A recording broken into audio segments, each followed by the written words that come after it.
Assalamualaikum hai Sobat Leo, terima kasih sudah klik video ini. Semoga kalian selalu diberi kesehatan dan kebahagiaan ya. Oke, sekarang kita akan bertualang dengan sebuah film seru berjudul Double World, di mana film ini mengisahkan sebuah turnamen bela diri yang memiliki tujuan terselubung. Bahkan untuk memenangkan turnamen, seseorang harus mengambil telur naga dari raja buas peliharaan kerajaan. So, gimana keseruannya? Tanpa berlama-lama langsung aja kita mulai. Awal film dimulai dengan sebuah kisah di mana terdapat dua kerajaan besar, yaitu Yan Utara dan Zhao Selatan. Keduanya sempat berdamai, namun seiring berjalannya waktu, Kekaisaran Yan Utara rupanya mengkhianati perjanjian dan sering menyewa pembunuh bayaran. Hingga pada suatu hari, tiba-tiba datang dua orang utusan atas nama Kekaisaran Yan Utara untuk mempersembahkan sebuah hadiah yang cantik hingga Kaisar Zhao Selatan pun terkesima.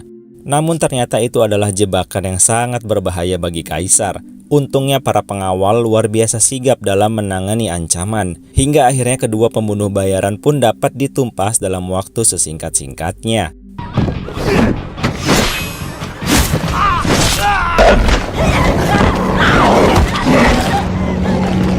Setelah kejadian itu, Guan, sang guru besar, memberi usul pada kaisar untuk segera mengadakan turnamen bela diri dengan mengundang seluruh klan dari wilayah Zhao Selatan yang semuanya berjumlah 8 klan. Tujuannya adalah untuk merekrut yang terbaik dari yang terbaik untuk dijadikan jenderal perang dalam menghadapi kerajaan Yan Utara.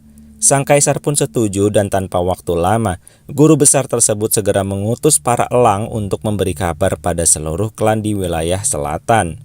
Singkat waktu, salah satu elang yang terbang bebas melintasi alam telah sampai di sebuah desa dari klan King Yuan.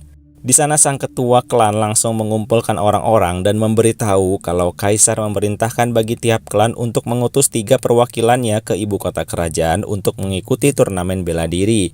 Dengan demikian, setelah berunding, 3 orang telah dipilih oleh sang ketua. Mereka adalah Yilong, Chang, dan Chuhun. Mereka pun segera melakukan persiapan. Setelah berpamitan dengan ketua klan, mereka pun berangkat dengan semangat melintasi berbagai medan hingga sampai di wilayah padang pasir. Mereka asik berbincang, namun sayangnya, Chang tak menyadari di belakangnya ada monster kalajengking raksasa. Dalam hitungan detik, Chang menjadi korban. Yilong dan Chuhun pun mau tidak mau bertarung dengan monster tersebut.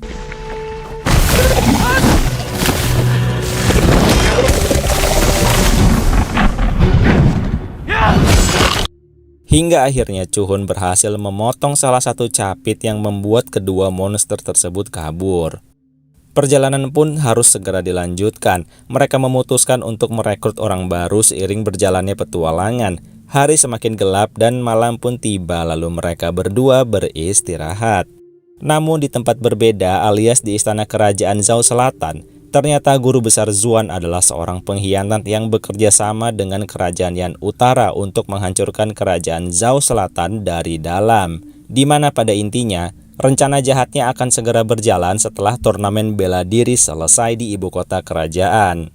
Keesokan harinya, Yilong dan Chuhun masih berjalan melintasi padang pasir. Namun rintangan belum berakhir. Badai pasir besar tiba-tiba menyambut mereka. Keduanya pun langsung mencari tempat berpegang untuk berlindung. Di tengah badai besar tersebut, Yilong melihat seseorang teriak minta tolong. Ia pun segera menolongnya dengan dibantu oleh Chuhun dan bertahan hingga badai pasir pun berakhir.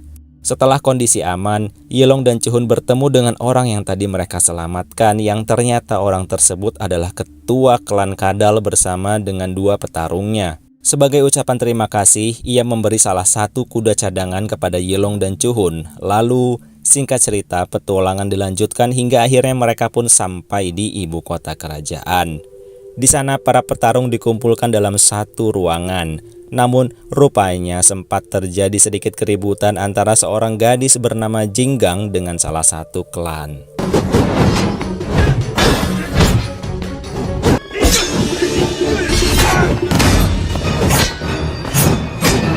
Hingga akhirnya mereka berhenti saat mengetahui kedatangan guru besar Guan yang tanpa waktu lama memberi sambutan sepatah dua patah kata pada para kesatria yang akan mengikuti turnamen bela diri.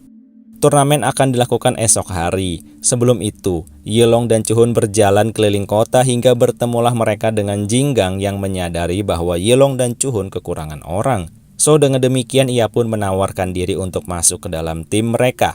Awalnya Chuhun ragu, namun akhirnya setuju hingga sekarang mereka pun lengkap 3 orang sebagai tim.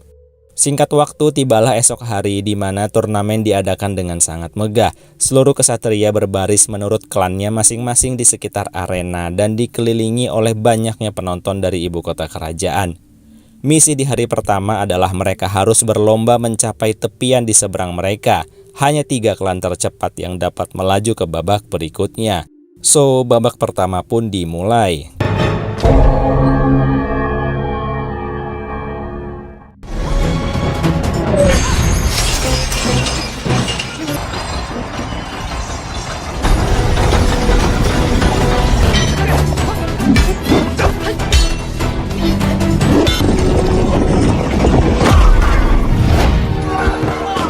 Hingga akhirnya yang pertama kali berhasil adalah klan Ziswan. Lalu berikutnya alias di urutan kedua adalah klan King Yuan. Dan di urutan ketiga ada klan Falcon.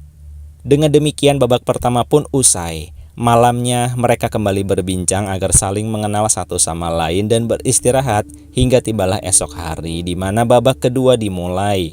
Pada misi kali ini mereka harus berlomba dengan klan lain untuk merebut telur Raja Buas yang merupakan seekor ular naga raksasa monster perang peliharaan kerajaan Zhao Selatan. Klan pertama yang berhasil membawanya maka akan dapat masuk ke babak selanjutnya alias final. Klan Ziswan, klan Falcon, dan klan King Yuan singkat cerita sudah berada di dalam sarang sang monster. Ternyata di dalam gua banyak tumbuhan buas dan beracun. Chuhun terkena serbuk beracun dari bunga legendaris hingga Yelong dan Jinggang pun harus pergi mencari penawarnya yang merupakan lumut orange yang juga berada di dalam gua ini. Sementara itu klan Ziswan tertangkap oleh tumbuhan buas yang melilit, sedangkan klan Falcon terlihat sudah menemukan telur yang dimaksud. Namun mereka segera diburu oleh si Raja Buas. Mereka hancur sebagai tim hingga telurnya pun terlepas dan berhasil direbut oleh Jinggang dan Yelong. Mereka berdua dikejar oleh sang naga. Dengan terbirit-birit mereka terus berlari ke sana kemari demi menyelamatkan diri. Namun mereka sempat terjebak bergelantungan berada tepat di atas kepala naga, di mana ternyata di atas kepala naga tersebut terdapat lumut orange yang akan digunakan sebagai penawar bagi Chuhun. Mereka pun mengambilnya dan melanjutkan pelarian hingga sang naga yang terlalu bernafsu tersangkut di celah yang cukup sempit. Sementara Chuhun sedang diberi obat penawar.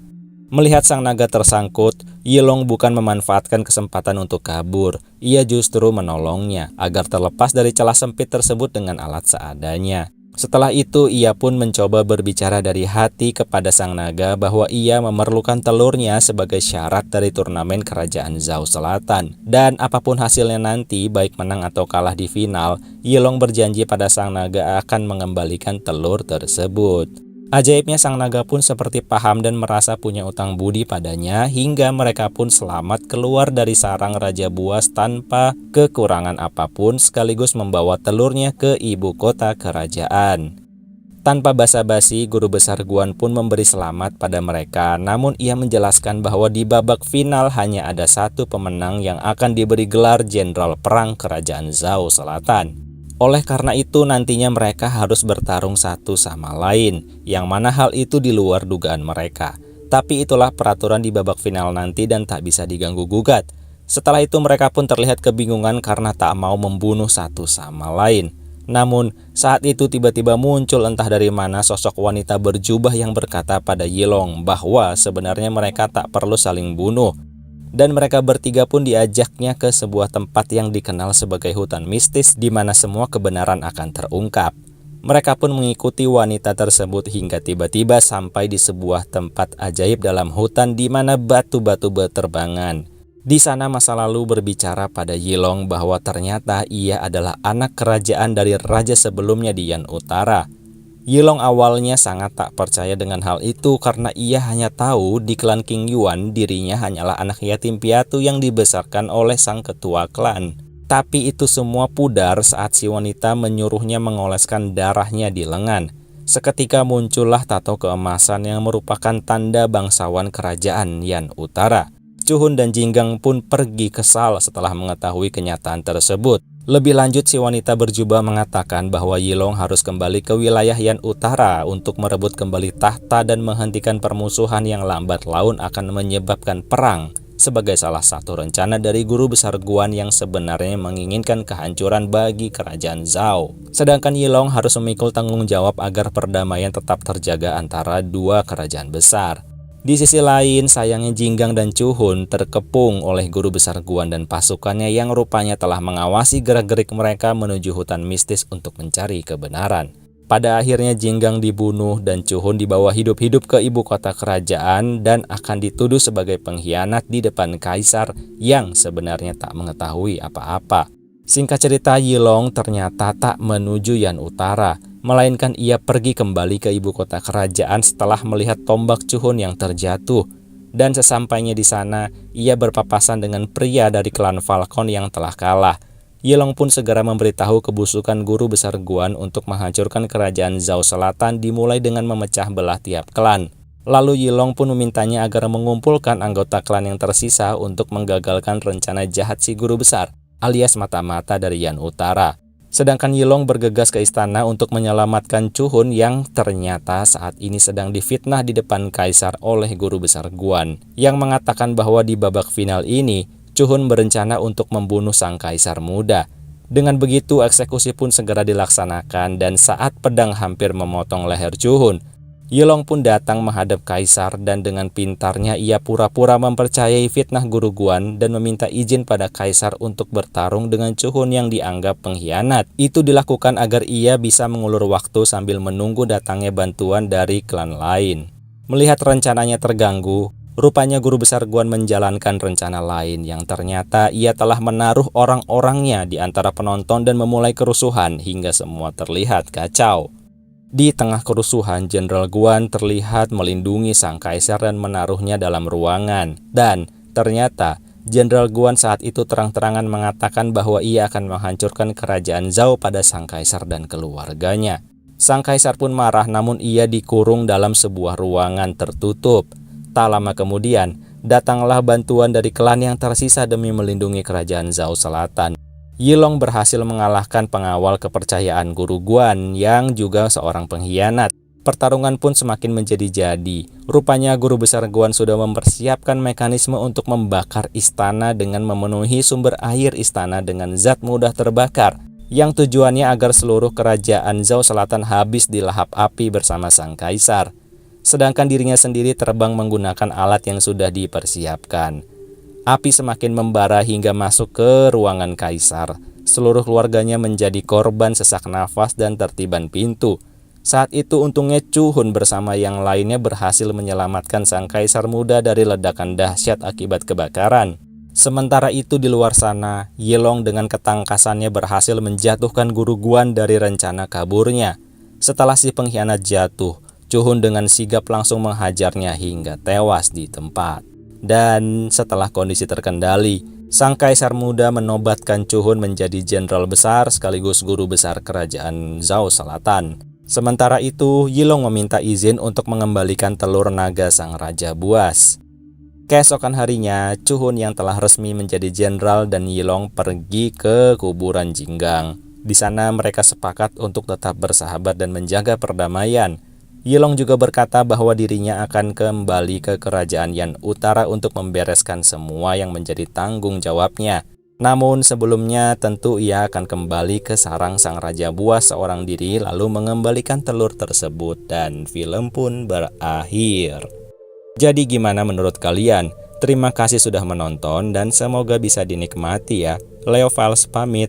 Bye.